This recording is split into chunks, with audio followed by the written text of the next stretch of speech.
So first of all, I'm a fan of anyone who decides to disprove Robert Putnam. I think that Putnam's work is flawed, inaccurate, and I think he's probably a moral entrepreneur in the same way that Harold Hill from The Music Man is. However, those are my opinions, and a lot of people seem to have glommed onto, Putnam's idea about community and social capital in politics. And, really stick to this notion the world is ending and people aren't participating in groups and that's the death of democracy. And I really, really disagree with that. So the fact that Dr. Wellman started off with that, I was like, hooray, this guy's fantastic.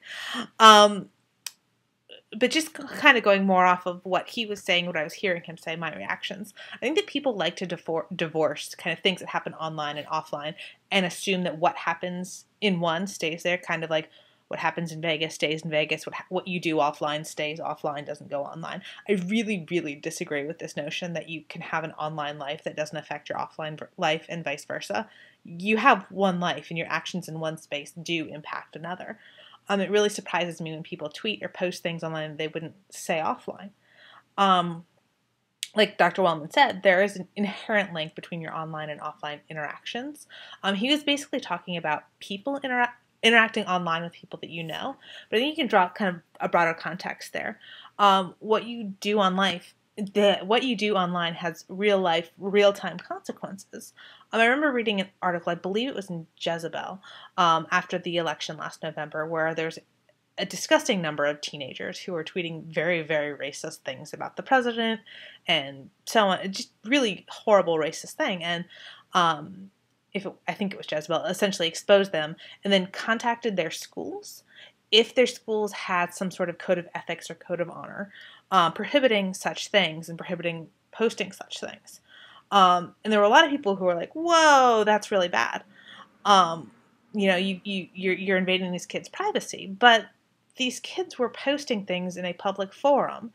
And they were posting them on a super public forum. Like they didn't have private tweets. They were basically putting these things out in the world. And it's like they had this. They felt like since they were saying these racist things on an internet vehicle and kind of semi-anonymously, kind of, it's like they felt they had the right to do that, even though they'd signed codes of conduct.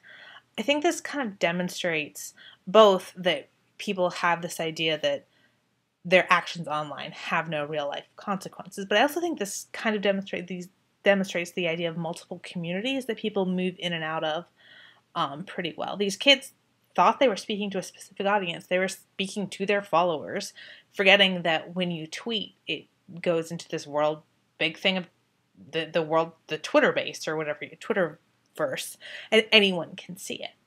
So they thought they were speaking to this specific community where apparently being super racist is okay. But they forgot that the Twitter community is made up of lots and lots of individuals and everyone can see and search your tweets unless you make them private. And I think that was kind of where my thoughts led me listening to Dr. Wellman speak.